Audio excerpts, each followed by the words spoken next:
係，大家好。咁我想介紹我哋嗰個 HR system。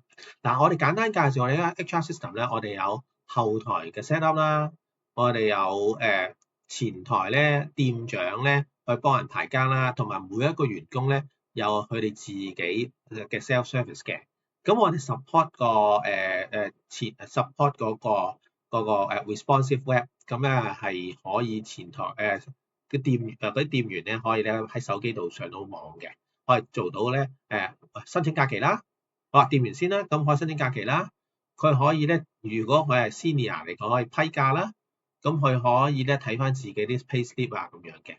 好，咁如果係店長咧，佢可以咧睇翻佢自己邊間鋪啦，排緊邊個月嘅更啦。咁咧跟住咧揀翻唔同嘅更期嘅。咁 support 調鋪啦，同某啲人咧突然間可能佢去咗寫字樓做嘢咁樣，就可以咧同我 manual adjust 嘅。好，去到後台嗰方面啦。後台咧，我哋基本上咧就做晒所有嘢啦。前台做得好，後台唔使做嘢嘅，就咧自動咧佢會出糧啦，收翻晒 time attendance 嗰啲資料啦。咁咧我最重要就係我哋可以 set 到唔同嗰個 package，因為唔同佣金制咧，同埋咧唔同嘅獎金制可以有唔同嘅 setting 嘅。好啦，咁跟住咧就會自動出咗個 report 啦。